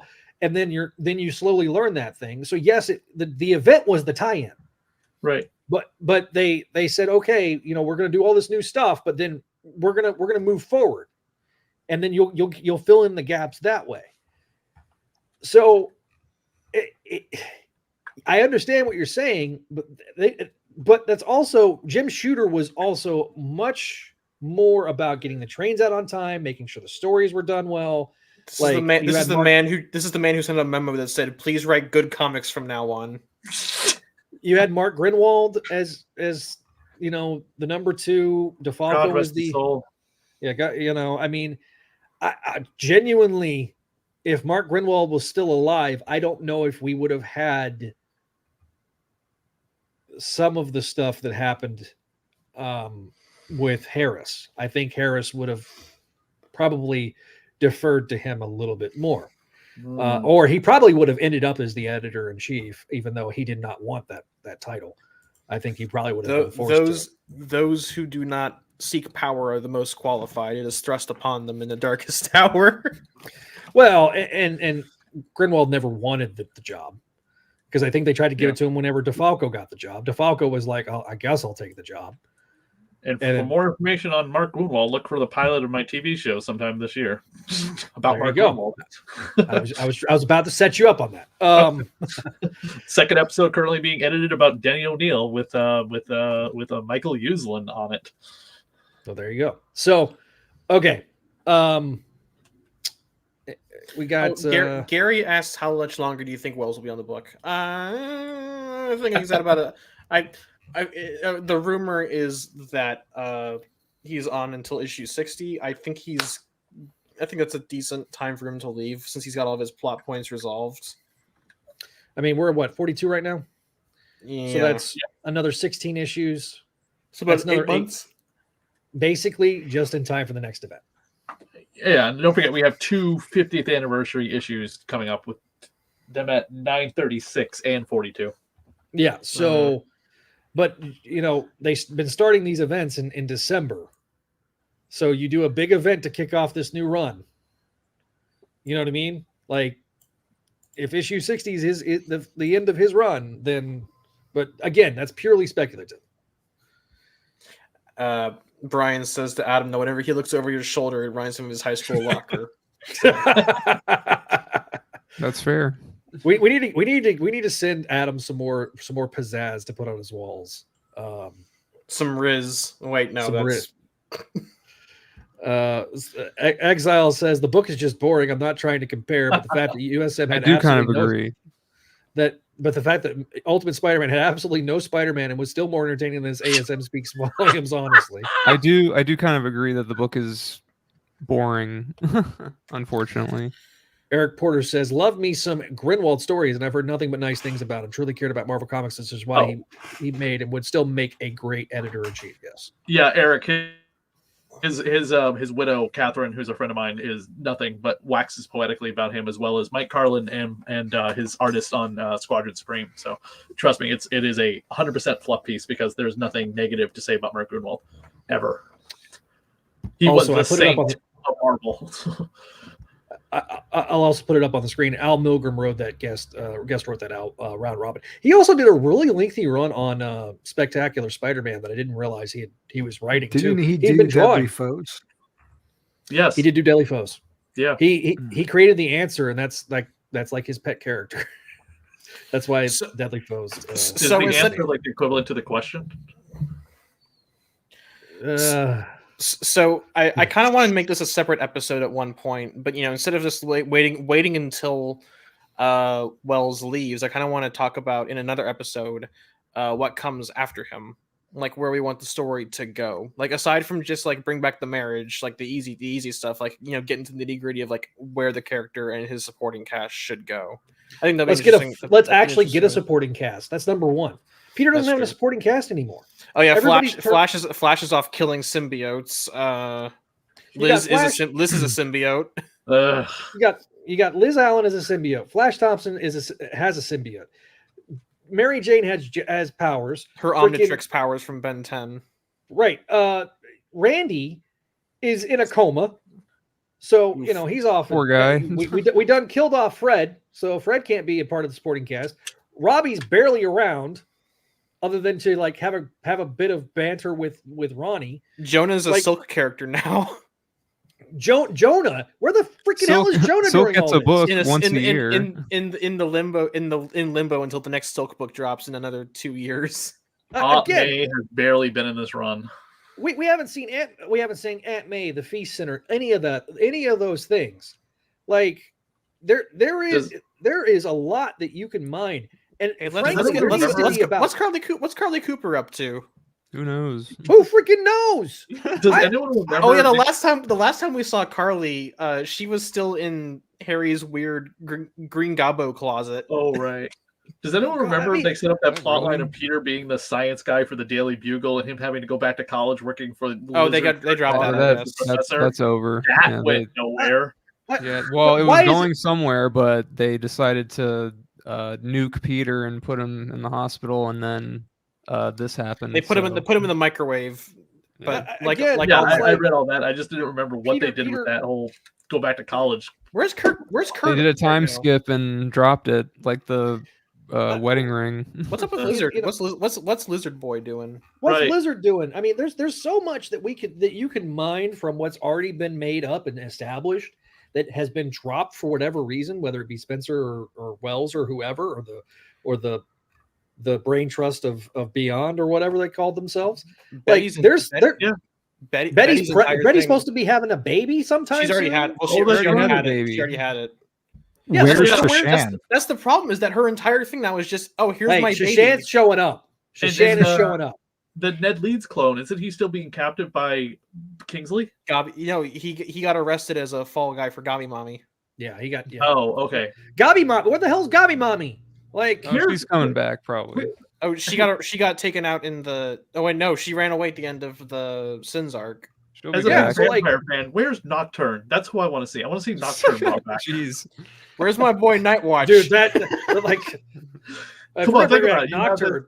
We need to bring back Nightwatch, Annex. We need to bring back Annex. Where's Typeface? Batwoman. Yo, you're finally gonna find out the identity of Facade after 30 years. Yeah, that actually be like a fun. We're bringing back obscure shit from the 90s. I mean, Nocturne and Annex are right. I wish Spencer did that. Chandra or something that Spidey had. I just covered it in Spectacular Spider-Man. I can't remember her name. Oh, the Corona. Yeah, Corona. Yeah. Last time we saw her, we might not want to do that in the modern context. Puma. Yeah. Oh my God, we just wrapped up the Puma storyline, the Spectacular show. Those episodes won't post yet because they were recorded. But yes, good point. Where the hell is the Puma? Yeah, I mean, there's a lot of characters. Right? We don't have to make up new ones. We can actually, use the existing. There's a whole entire bench. I'm gonna be real quick, and this is a problem I've had with like Batman stories, and I don't know if Javi shares the same opinion with me, but the problem is that we're kind of just cycling through like the same 5 Batman villains. Like we're just going through Bane, Joker, Scarecrow, Penguin, and Mr. Freeze for the last 20 years, and now like Tinian tried to introduce some new villains. Because a bunch of his villains have been like rehabilitated, like Poison Ivy and Harley are kind of now not villains anymore. But Tinian tried to introduce a couple of new antagonists like Clown Hunter and Gardner. And I feel like ASM doesn't need like new villains, but I feel like maybe it needs to retire the older ones and bring in some fresh blood for the costumes. The problem is what's happening. Here's what I feel like is happening with the villains, and this is where I kind of understand what you're saying, Neil. Right now, it's like a band that was big in the 80s, and all they're doing is playing the hits, and they're not writing any new material to pepper in with the old hits. And the best artists, what they do is they try to make the new material and then play the hits because they know that that's what's going to bring people in. And then in turn, you play the new material, and then that will hopefully get people to buy the new material if they haven't already. That's where there needs to be a blending. I don't think it needs to go purely like what JMS did, where he didn't use any supporting cast in any of the original villains except for Doc Ock. Well, ASM was kind of an exception because the other satellite books had his supporting cast in there, and he gave JMS time to focus on Aunt May and MJ, but we're not in that era where Spider-Man can carry 4 titles by himself anymore. Again, this is where I think if we split ASM, well, in my opinion, we're not. I think that Peter has a big enough inventory of side spiders that they get their own titles, and now Peter kind of has to make do with just 1, maybe 2. So to bring up Spider-Man, I was going to say, Spine Tingling, Spine Tingling, Spider-Man. That's Spider-Man still a book. No, it's Spider-Boy. It's Spider-Boy and Superior now. Superior the and Spider-Boy JMD miniseries, right? But I'm talking about like Untold Tales and miniseries. I'm talking like ongoings. Well, I mean, so Spider-Man, Spider-Man, but you know what I mean though is that well, I kind of understand what you're trying to say, Neil. I don't know. I don't know. I'm probably not getting my point across. No, I mean, I think we get it, Neil. But like, on the one hand, I guess it just depends. They're ebbing and flowing alternate Peter. I shouldn't say alternate Peter titles. I should say like other titles that have the 616 Peter Parker in them they're ebbing and flowing them throughout the year. Now, whether they sell or not is whatever, I guess, but there is like a rotating cycle of Peter Parker Spider-Man books that are the main guy, but they're not necessarily ongoings. So there was an idea that is a fair point that was sent to me on my personal Facebook page by a good friend of the show, Kevin Cushing, and he said, doing 4 issues of Spider books a month with a different character, ASM with Peter, Spectacular with Miles, Sensational with Ben, 2099 with Miguel, and then like a quarterly Spider-Man family book, right? And then you have, for the female, you have Friendly Neighborhood Spider-Woman with Gwen, Web of Spider-Woman with Julia / Madam Web, and then Avenging Spider-Woman with Jess being a freaking Avenger. Oh shit, hang on. Did I send you guys my roadmap for I came up with an entire roadmap if I were to kind of take over Marvel and just start carte blanche. And one of my plans was just to give Peter and Miles ongoings and then put everybody else in an anthology title. That's a great idea. Like what Hickman did with his Avengers run, where he could just kind of pick and choose which characters he wanted to use for that specific arc. Yeah. Do you think though that the market can support a $10 Spider-Man anthology book though? I'm not saying a $10 month quarterly. I'm talking a $3.99 issue that can be half a trade. I don't think the market can support 10 Spider-Man titles like you just ran off, Zach. I mean, but practically we're getting that with Spider-Woman recently. We don't want that. That's my issue. That's my issue is that you said and I get what you're going for, Zach. Giving each character their time to shine. But I think that for the sake of kind of cutting costs, that consolidating all the characters under an umbrella, unless if they can't justify an ongoing, giving them a chance to shine in a anthology book with a rotating creative team who wants to use those characters, I think is better for them than just giving them a 5-issue mini every 2 years so they can feel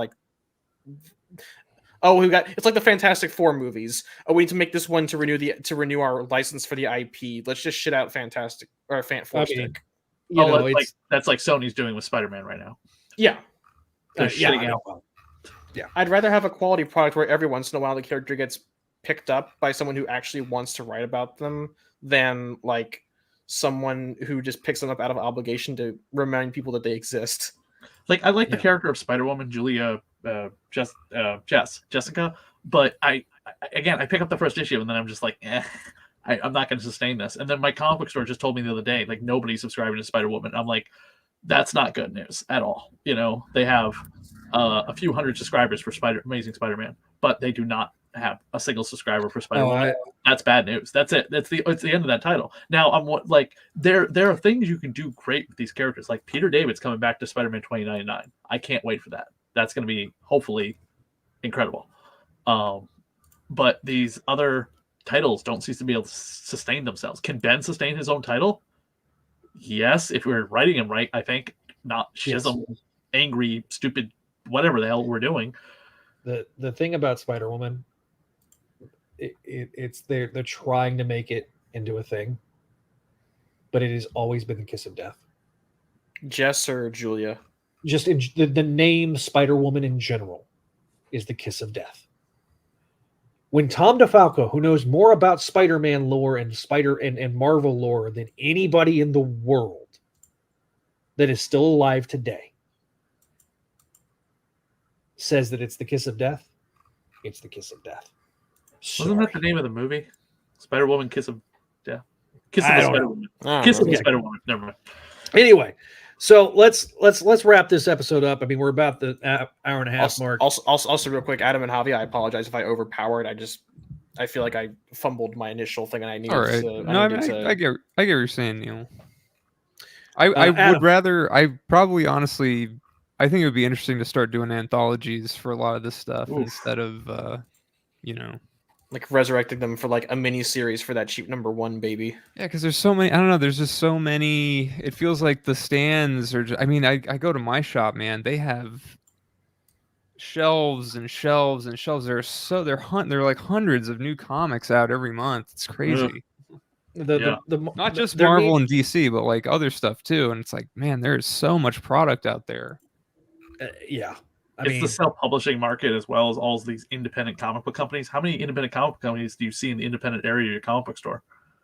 I'd say about maybe 5 publishers. It was funny. I had a conversation about Dynamite at my comic book shop this week. I was like, "Hey, are you guys?" Their summit. And because the other issue now everything used to go through Diamond, right? But now the distribution systems are completely different. Yeah. And that's what everyone wanted. Which is what everybody wanted, but then they didn't realize that it's created chaos. I wonder what's going on with Diamond. Last I heard, they were maybe going to fold or something. Well, didn't they get acquired? Didn't they get acquired by some hedge fund? Well, they just canceled their retailer summit a couple days ago. They made a big announcement to their giant retailer, "Hey, come to our big event, yearly event." They've canceled it, and retailers are like, uh-oh. Let's look at the news. Diamond distribution. Also, I want Marvel to publish stuff that isn't like just cape shit. I kind of talked about this before, but I feel like there should be more genre diversity in comics. Like remember, I feel like that's what Image is for, though. You mean when they were publishing like a lot of Brian Michael Bendis' stuff that wasn't like his other stuff that he would write? Yeah, like remember when they had the Halo license? The video game? Yeah, they had the comic license for the Halo license for comics. No, I didn't remember that, but I do remember. Bendis made a Halo comic.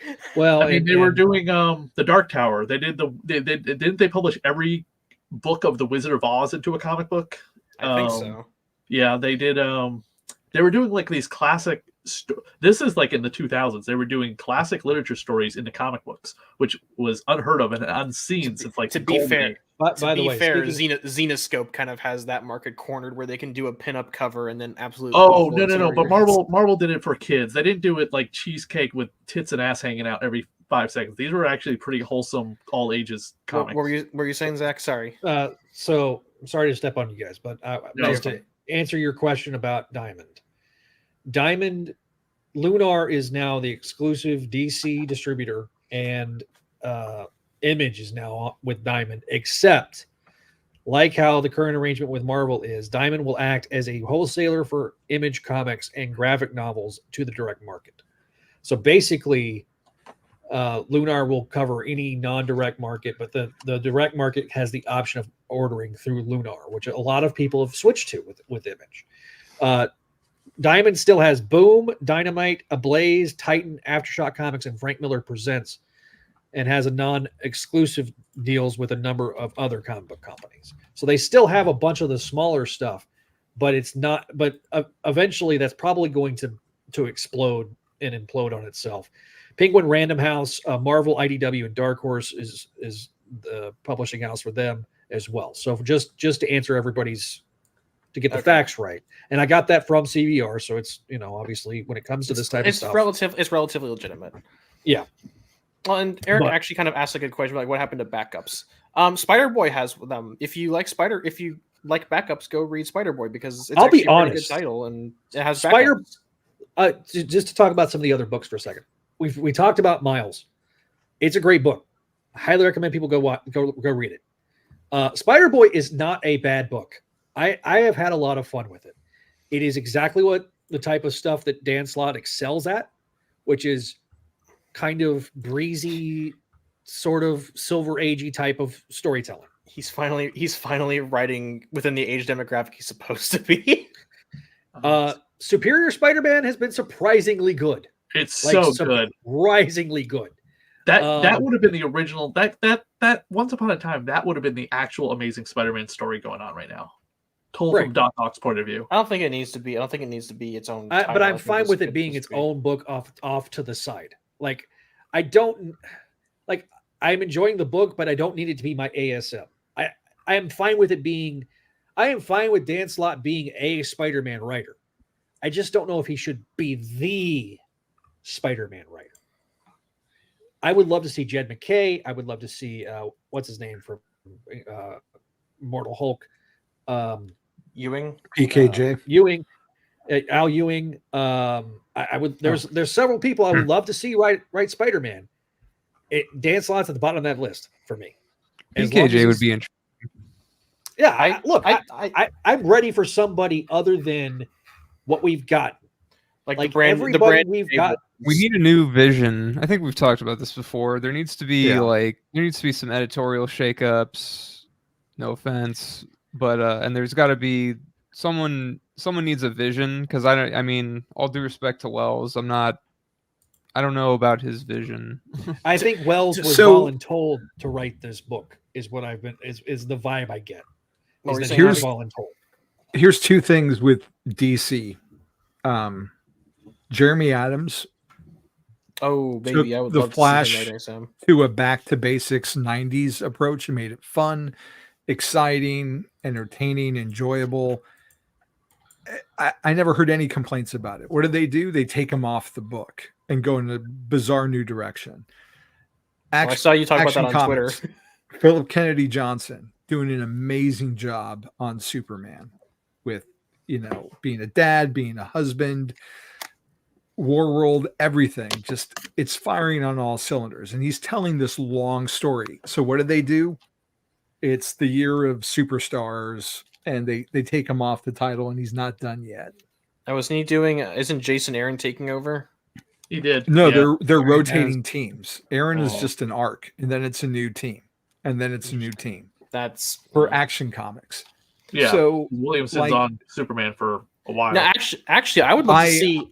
I love Mark Bagley, and I love John Romita Jr. And oh my God, I'm forgetting his name on Spider-Man that's coming up. Humberto Ramos. Like, I've enjoyed his stuff for 20 years, but you know what?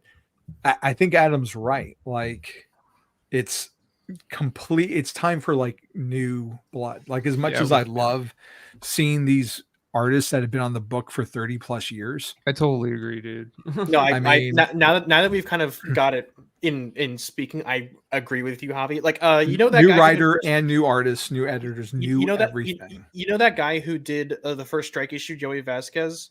I'd kill to see more of him on this book. Sure, me too. I'd also kill to see more of him not having to rush this thing out the way it kind of felt like he was doing. And the thing, because like we had, like, dude, John Romita Jr., I love him, but like, he's 67 years old. Return ASM to monthly. I know they'll never do it because of money, but like money. But like the twice a month release schedule is not sustainable. They have to do. We've talked about it. I think they're trying to hit the milestone 1,000, and then hopefully after that they finally are just like, okay, let's go back to monthly, because I think you need to I think if you go back to monthly, then you'll let the stories be able to breathe more, and we'll hopefully get less decompression. Well, You'll Eric, give the artists All right. a little more time. All right, let's. Eric. All right, so we've kind of dovetailed into more philosophical stuff. Yeah. Let's go around. Let's give our grades for these issues because we haven't done it yet. Adam, your grade. Oh, let's see. So I was thinking I have basically a high grade and a low grade for each issue. And I was thinking, I'll just go with my lowest grade for the whole 3. But I did the numbers and I took the lowest grades and I averaged them out. And so I guess I'm gonna have to agree with Paul. It's a B-. The numbers don't lie. Adam's grade B-. Javi. I was maybe gonna give it a C for critical, but the numbers don't lie. B-.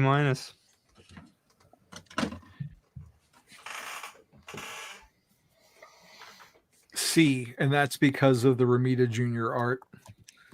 I'm just, like I said, it's not bad, but it's not good Spider-Man. And I'm here for good Spider-Man. And I haven't been getting that since the Sins arc, which wasn't that long ago. Yeah. But it feels like it was 6 months ago at the same time. It was only 2 months ago. Right, but it feels like it was so long ago. It feels like it was twice as long ago, but it was only like 10 issues October come and out, November. Right? It was October and it was September and October, and then we get into November because they did the Rec Rap stuff in November, and then December starts this arc. I mean, it's been 3 months. So it's been 3 months, yeah. Yeah, it's been 3 months. Well, that's because and in 3 months we've gotten 6 issues, and normally that'd be half a year. And yeah, Chris, C. All right, C for Chris. Pull it up right here. Neil. I think it's funny that as someone who had the least to say going in, I had the most to say going out. I'm giving it a C-. I already had that ready. No, I edited it. Oh, you did? Okay. C-. All right. And then finally, man, this is for me, it's barely passing. It's a C+. Again, this is not a book.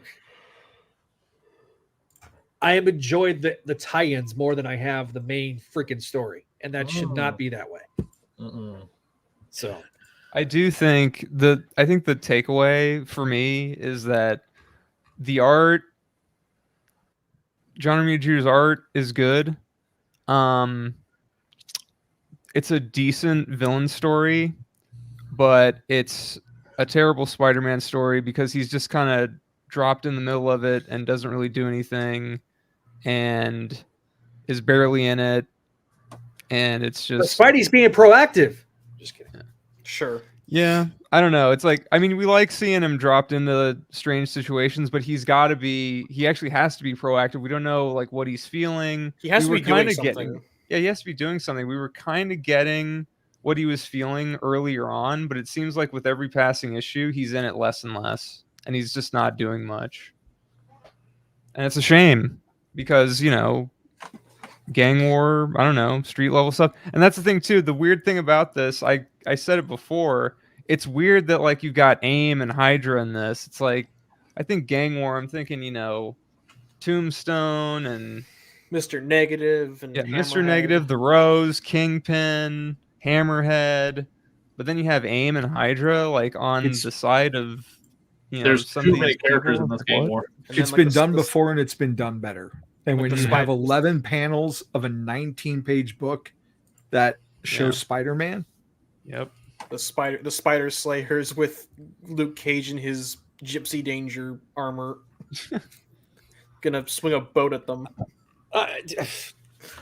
Again, I mean the Luke Cage mini is bonkers as fuck. It is a absolute bonkers story, which makes it mildly entertaining because you got the dichotomy between Luke Cage and Smythe. But again, Smythe is in there. Why isn't Smythe? And why is it Spidey the main book? Also, he's back to his '90s look instead of the he got the instead of the Geiger armor that he had in Slots Run. Right, yeah. He's back with the little weird ass projectile arms. It's like we love to see editorial inconsistency. They brought back the Rose in Devil's Reign and done nothing with him, or whatever storyline Rose came back. And then he gets shoved off the side. He basically gets hauled off by his the daddies are like, well, yeah, we need to pull our kids off to the side. Kids, am I right? Father. And I'm like, and you look when you read this and you read like the early Rose appearances, it's like this cannot be the same character. It doesn't feel like it. That 80s stuff, Rose. That gang war, the Hobgoblin mystery, all that stuff is so great. I'm in the middle of reading that Hobgoblin DeFalco, stuff right now, and it is jarring to me to read that and read this, and it's like it doesn't feel like it feels like it's a completely different universe. And the wrap up to that whole storyline with Amazing 289, the Wolverine versus Spider-Man issue, and those 2 issues of Web of Spider-Man 2930, that entire ending of all of that storyline that you're talking about is incredible. It's gripping. So to wrap this up, I found a picture of Spidey, Kingpin, and Tombstone in this arc. Gang war. I just want to grill. Chilling and grilling.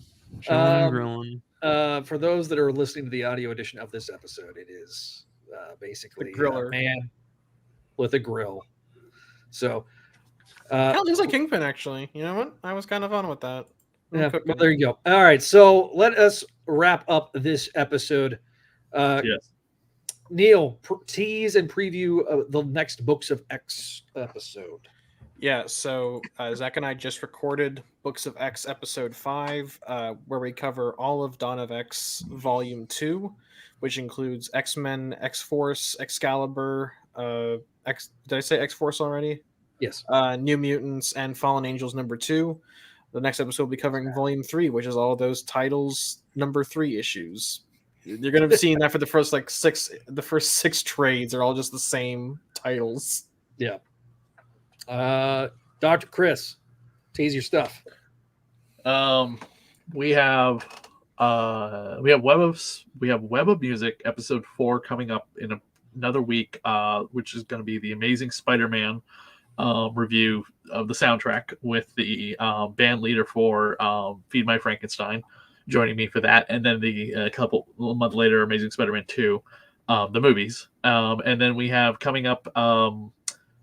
From my local comic book store, Liz is joining me for the 3-part Avengers Outlaw storyline where they fight the demonic cannibalistic bug swarm things. Is the next episode of Spectacular Sal, the Summer Air podcast. But Liz is a huge comic book nerd too, so it's a lot of fun to do those issues with her. Okay, Javi, tease your stuff, my friend. Stuff and things. BatmanOnFilm.com. I've got lots of comic reviews over there. If you go to their YouTube channel, Batmanimation, got an episode of Mask of the Phantasm 30th anniversary. The JamesBondDossier.com, reviews for 007. My YouTube channel, Up to Speed with Wally West, where we break down The Flash. Got a video coming out, my thoughts on Ultimate Spider-Man #1. Coming soon, and check out our interview with Greg Weisman if you're one of the, if you're not one of the 4,000 people that have already watched it, please go check it out because it's a good interview and I'm really excited for that book. And, if you're watching this through the Comic Binge, just keep your eyes on the Comic Binge. We should have Knights Never Die coming at you soon. Our series within a series with Chris Clow, myself, and occasionally Paul. We go through Grant Morrison's Batman run, and Lord knows what other comic books we're going to be talking about in the months to come. Maybe Green Lantern, maybe RoboCop. Who knows? Maybe something entirely different. What's that? And yeah, that's coming. Me and Javi are working on that. So more ASM classics to come. Yes, and ASM classics. Adam. Let's see. Tune into the Comic Binge next week. I'll be on. I was helping Paul figure out the books for next week because it's a very special episode that ties into a certain movie that's coming out on Valentine's Day. Is it Madam Web? Maybe. Yes. Oh, Okay. and tune in on Friday so you can hear Javi's full review of Ultimate Spider-Man in 4K. I was going to say in 4K. In 4K, yeah. Because Javi filmed it. He used the. Did you use the cinematic mode? Cinematic? I think I did. Yeah, I think so. Yeah. It looked good. Do I need to read the Ultimate miniseries to understand what the hell's going on in Ultimate Spider-Man #1? Because I read Ultimate Spider-Man not #1. necessarily. You don't need to, but it I adds a bit I more didn't. context. I was fine. Okay. If you're a Neil nerd said like me, yes. if you're a nerd like me, then If you're a nerd like Neil, I just if didn't you- want to if spend $8 on his first issue. just buy the trade. It's worth man. it. If Oh, you well, like, if you like Ultimate, charts, I think if you- Ultimate's what, 5, 6? I think that was worth $6. If you like Ultimate charts, Spider-Man. then you should check out Ultimate Invasion. Okay. Damn it, Walter. Damn. Jeez. Yeah, Dude, it was Zach 6. Starkville. Heartfelt review. He's of talking Jack. about Ultimate Invasion. Oh, and look for JMD Mateus to show up on my show and then do something with Zach as well. Yeah. So let me hit another B so that way I can marker this. So we have obviously did the interview with Greg Weisman, as Javi mentioned and as Neil mentioned, and as we've all mentioned on this episode. So next month, for the month of February, we are going to be interviewing JMD Mateus to talk about the new miniseries, Shadow of the Goblin. Shadow of the Goblin. Perfect We are also next month going to do an episode where we cover that the original flashback issue that talks about it as a primer for that interview. So stay tuned for that. That's cool. Because otherwise, I know JMD is going to catch everybody up, but I feel like we need to do a review of that book. Right. If we're going to be, Yeah. because that's really kind of the minus, no pun intended. It's the -1 of that miniseries. Yeah. And with me covering the return of Harry Osborn as the Green Goblin over in Spectacular in the Child Within storyline. JMD Mateus wrote that. He's going to be commentary with me through every issue of that incredibly dark storyline of Harry just completely succumbing to the madness of becoming the Green Goblin once and for all, leading into his death eventually in issue 200. Permanent death in issue 200. So it's just he got dead again. I mean, he got better and then he got dead again. Thanks. Thanks. Thanks, Yeah.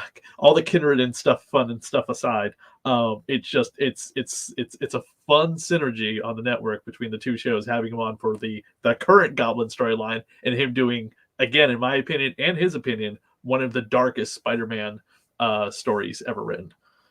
So much like the Weisman interview, the JMD interview will be pre-recorded because of the timing of when we're going to be able to record with them is part of the reason. And so I know myself and Javi will probably be there. Neil's probably going to be there. Adam might be there. I don't know. And Paul. But it's going to be a lot of fun. We are going to probably talk a little bit about Ben Reilly Spider-Man because we were in the middle of that miniseries whenever that came out. I got a few questions about that. But I am looking forward to that. It's a lot of fun. I am also going to start working on the next thing for March. So we're going to try to have something going on. Obviously, with Gang War ending at the end of next month, we won't be doing a regular review episode. Keith Williams is coming on my show too. I forgot.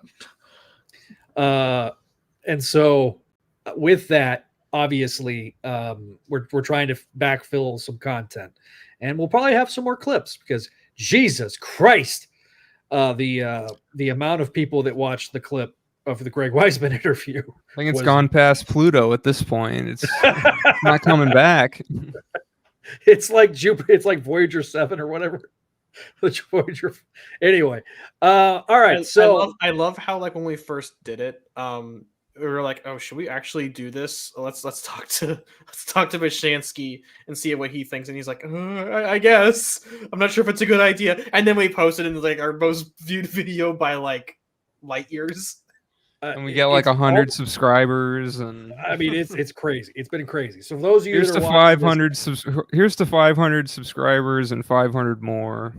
Exactly. We are on the next phase of the next 500 subscribers, because literally I'm going to refresh right now my dashboard and see we have 509 subscribers as of this recording. So again, if you're watching us live, thank you.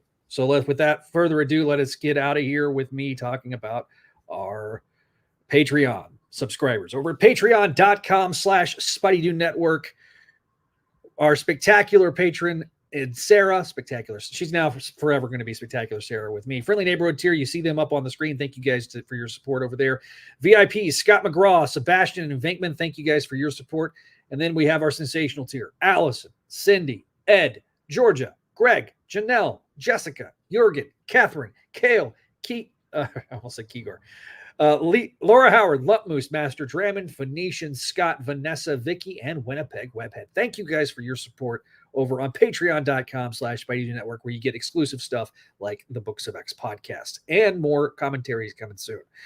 We've got, obviously, I mentioned our social medias at Spideydude Radio, at Spideydude Network on Facebook and Instagram and Threads. If you have not already subscribed, if you're an audio listener, go subscribe over on spidey-dude.com, but you can go subscribe to the YouTube channel, Spideydude Radio Network. Our voicemail line is 818-925-6631. That's where you get to have your voice heard on the show. Follow me on Twitter /X/ whatever it's going to be called this next week at Spideydude Radio for more updates. Thank you guys for your support as my dogs shake at this point in time. Of course, check out our other fine shows, Voices from the Eyrie, Spectacular Radio, Clone Saga Chronicles, ASM Classics, Sal Buscema Era Podcast, Slot Symposium, Make Mine Mayday. We will be returning in February, and Books of X. Thank you guys for your support. Thank you guys for watching. Thank you guys for listening, and we'll see you next time here on the Spideydude Radio Network.